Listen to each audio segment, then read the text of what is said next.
My name is Stephen Rafferty, and you're watching These Are Questions. This is the internet show where I ask people questions about things, life, and such not. Today's guest is a world-renowned professional tennis player, and she is the owner and founder of her candle-making company, or Soy Candles. Please welcome Petra Jurova. Yay! Where's the applause? Okay. I'll put fake applause in the. Yeah, please do. Hi, Stephen, and hi, everybody. Hi, Petra. How are you? I'm very good. How are you? I'm doing great. Doing fantastic. Okay. On These Are Questions. Thanks for asking. Now we're talking. Absolutely. Well, I'm happy to be part of this, and I'm very excited. I'm glad. So let's get right to it. But before we get right to the episode itself, let me explain the rules of These Are Questions. Petra, I'm going to ask you a series of questions that are going to be based around your career and aspirations, along with a mixture of questions that are borderline idiotic, well, randomly stupid. Do you accept those terms? I do. All right, great, awesome. So, Petra, are you ready? Yes.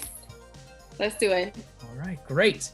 Internet, are you ready? It's more of the applause right now. Yay! You're gonna add that later, right? Sure. Yeah. Okay. Totally.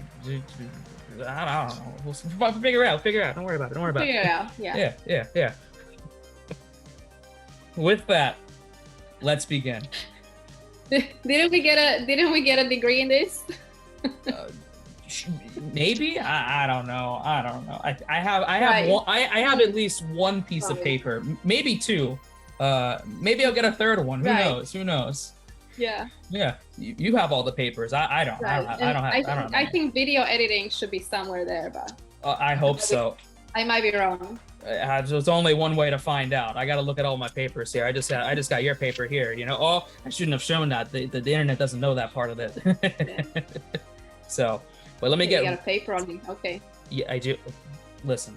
It's nothing personal. It's all business. It's for questions only. There's no personal information. I swear. I swear. Okay. There might be a little bit of personal information. Okay. There might be some personal information. Okay. There's probably a lot of personal information, but we just don't tell the guests that part. Don't worry. We're good.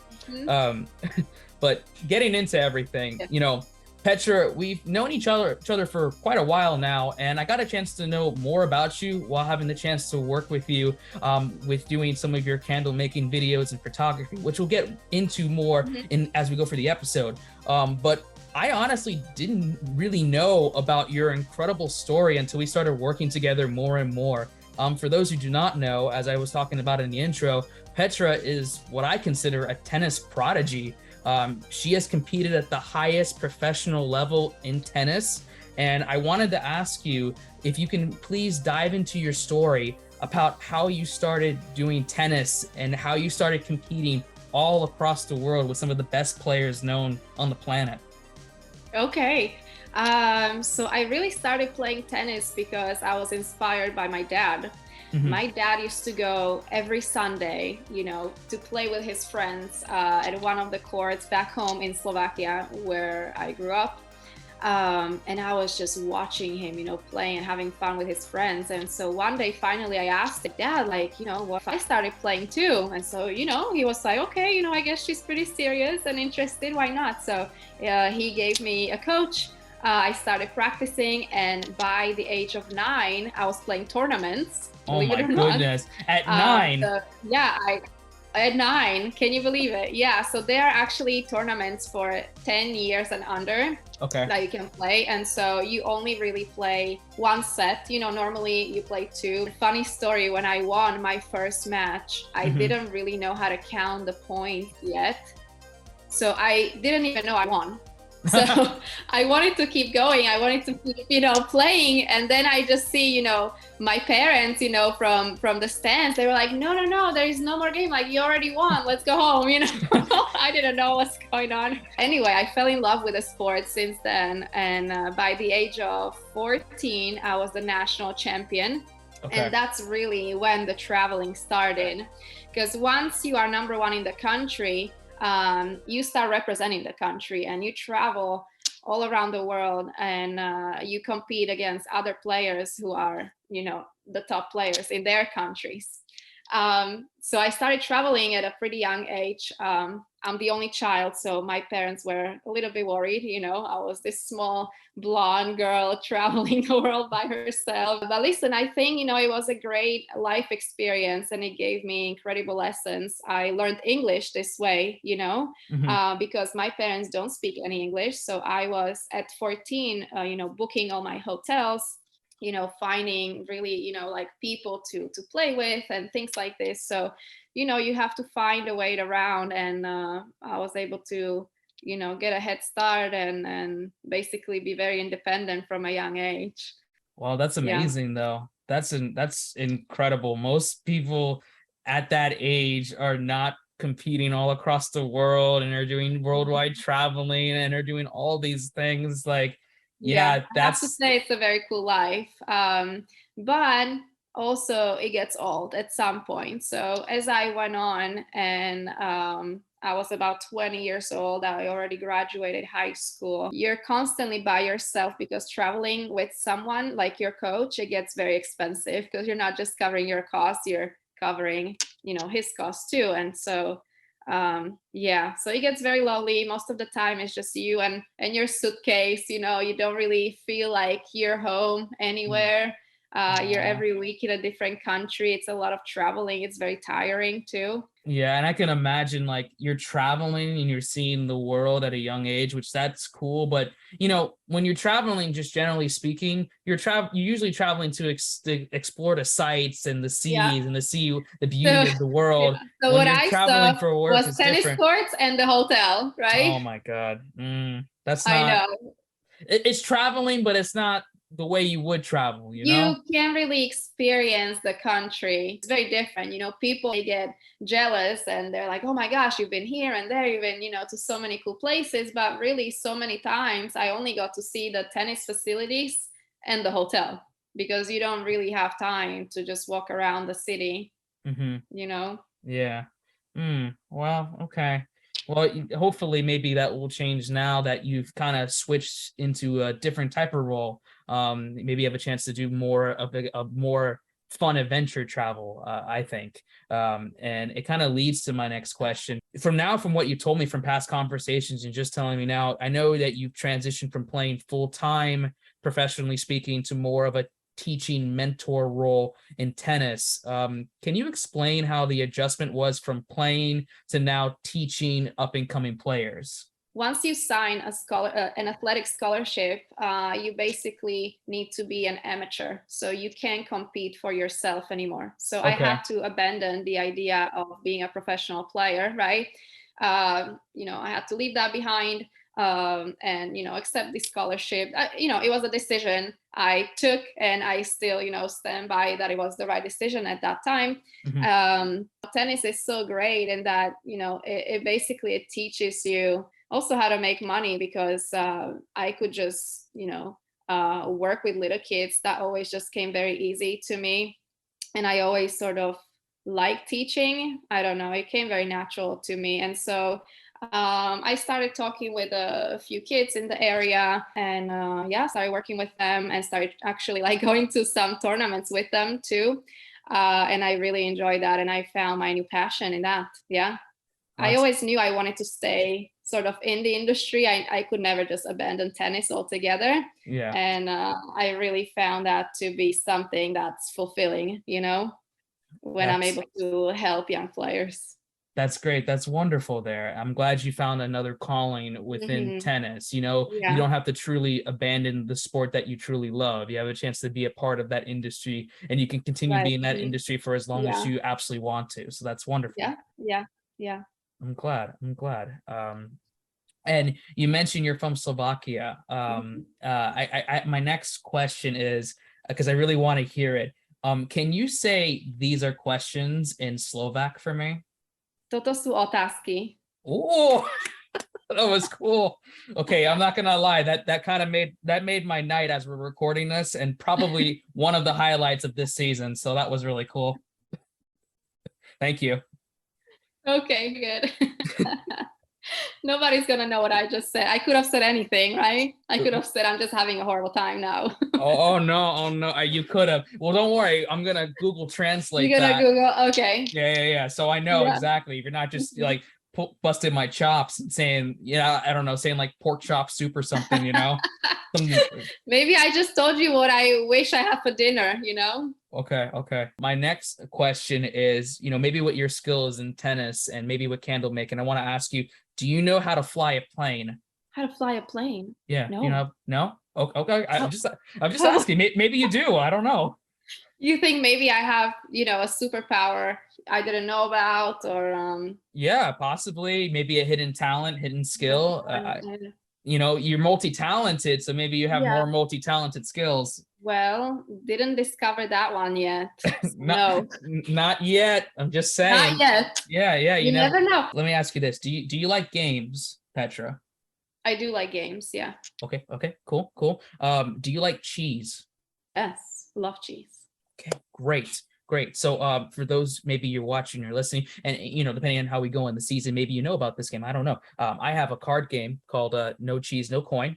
The card game for people who like cheese and money, which I know you like money and I know you like cheese, so perfect demo here.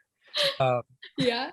We're gonna play a little game within this game. The game is a quick playing, fast timing card game designed for smaller groups of players, but we're not going to play the base of it. We're going to do kind of like a horoscope / tarot reading, which maybe you're into, maybe you're not. I'm not sure. I'm very interested in that. Yeah. Okay. We're going to do something like that, but we're going to determine what is your cheese type.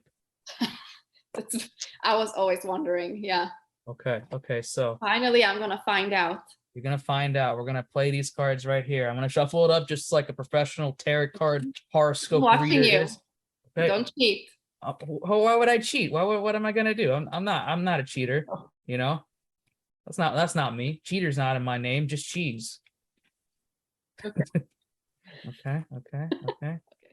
So what I'm going to do is I'm going to pull up my hand here, and you're going to use this hand, this one here, to tell me what card that you want.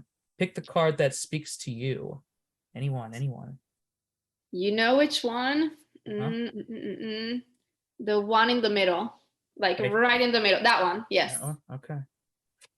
Okay. Your cheese type, the card that you chose, is Swish Vision. So Swiss cheese. Okay. Yes.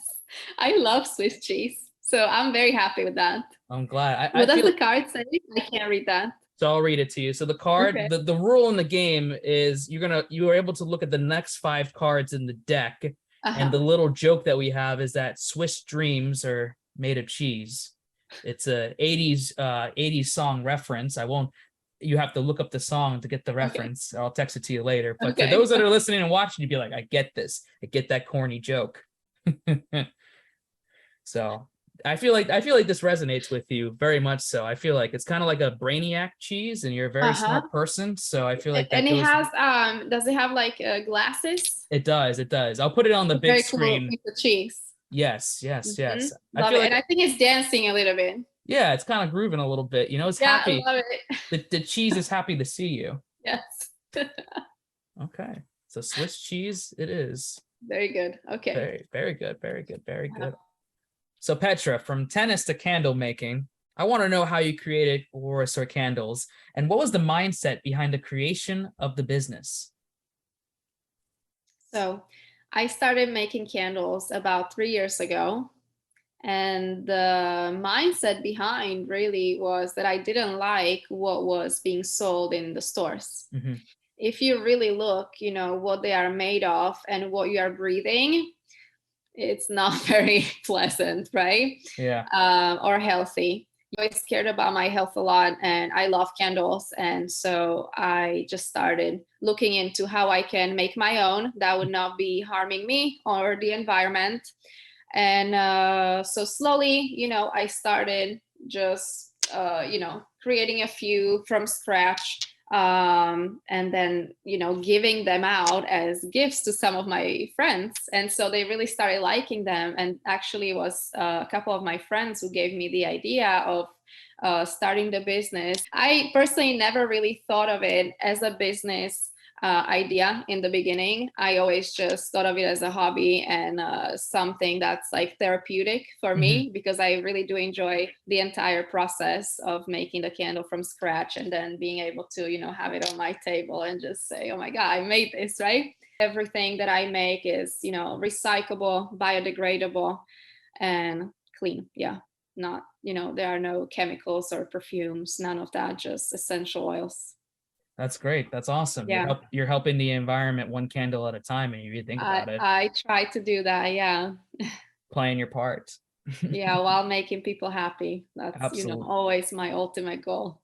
Absolutely. I think you're doing that quite well, and I wish you continual success with your business there. And I'm a fan. I have a couple candles from you, and I purchased from it. They're not lit at the moment, but they are in my space around, and I'll put the pictures on there. And cool. They do smell really good, and they last a long time. So that's pretty good. They do. Yeah. So the difference also is that I make, when you're comparing, regular candles compared to what I make, is I use soy wax, which lasts longer. My candles give you about 65 hours of burning time. Wow. Which is almost double of the regular candles. Yeah. So they do last a long time.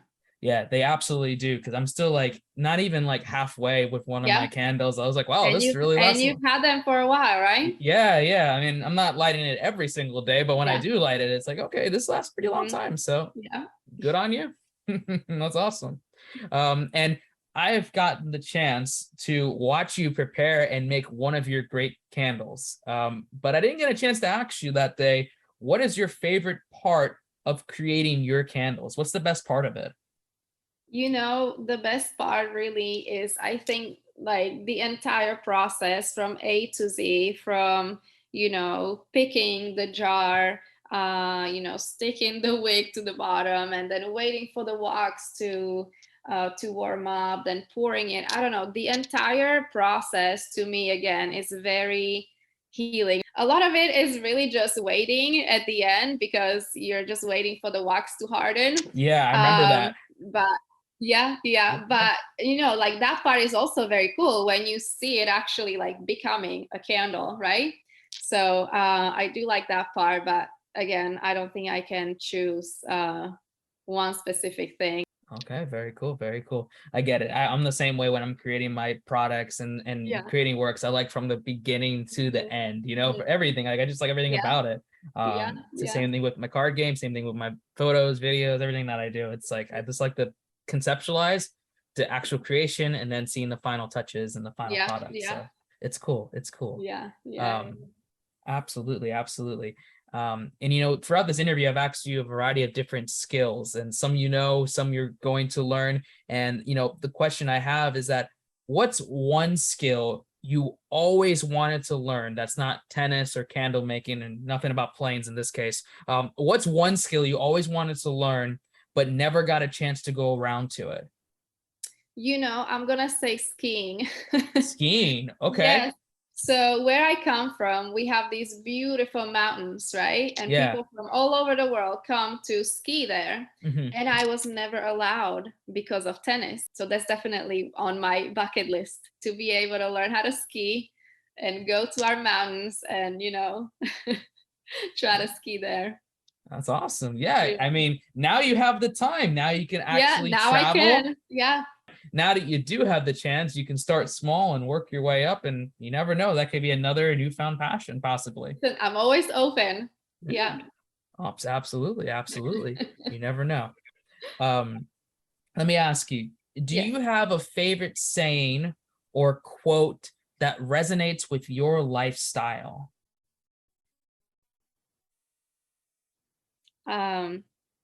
Well, I think there is quite a few, but I think that something that really resonates with my lifestyle probably is the joy is in the journey.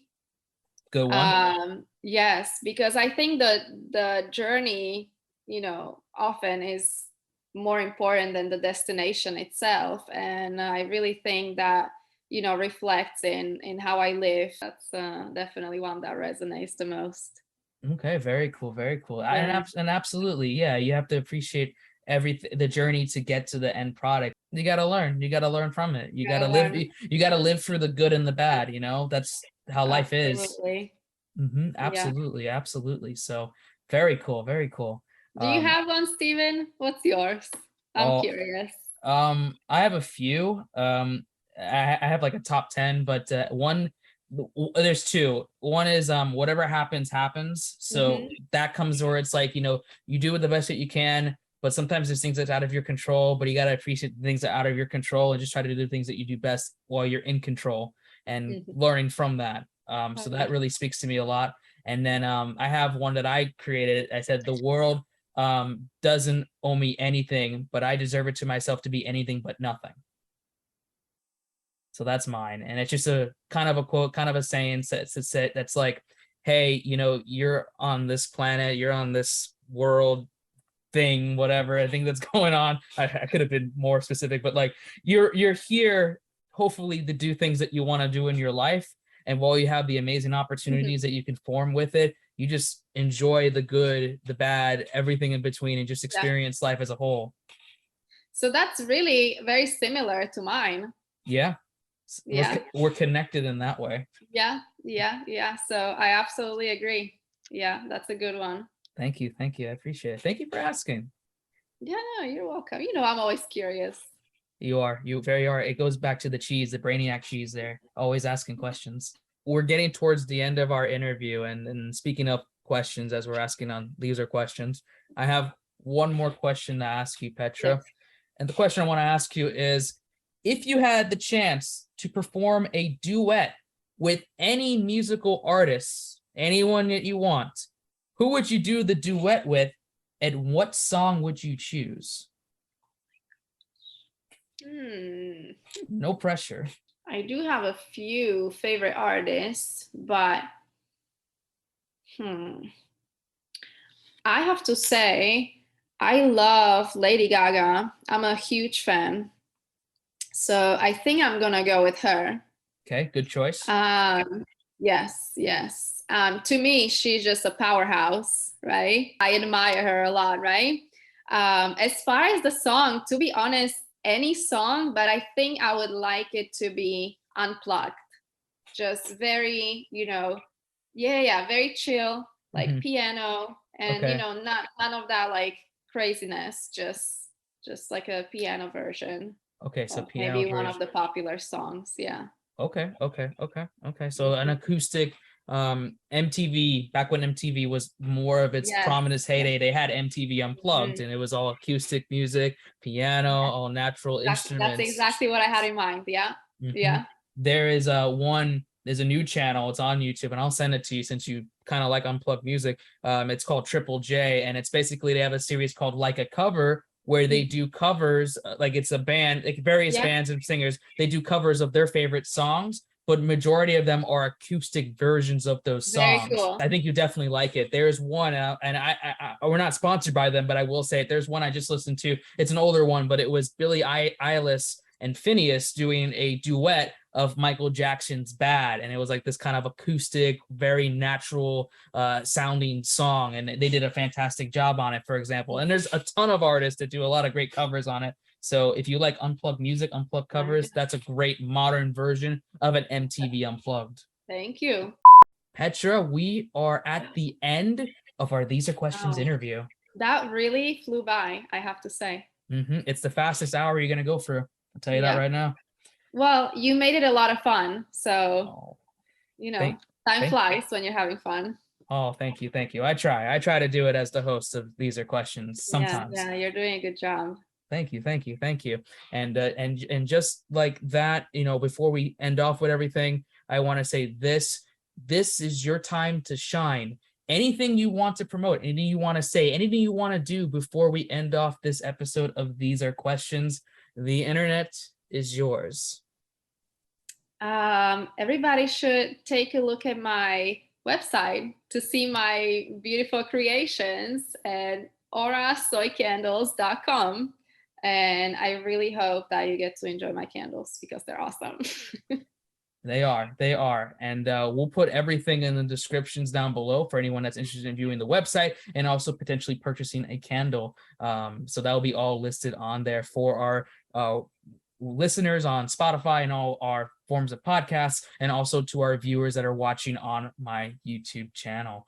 And before we sign off, just want to say thank you, Petra, for being a part of These Are Questions. And for those that are watching, you're welcome. You're welcome. This was a great, fun, fast interview of These Are Questions.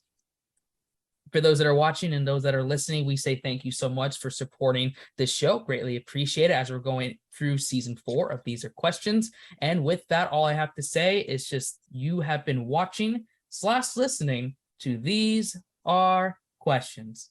Have a good night, everyone. Or good morning. Or yeah, but the implies, yeah. Yeah. We'll add that, remember? We're at that, yeah. We're at it. That's not a problem. We'll add morning applause. We'll add afternoon applause. We'll add evening applause. You can be watching this episode at 3:45 in the morning. I don't know. You do you. Can't tell you. So, hey, we have something for everybody. Yes. Yes.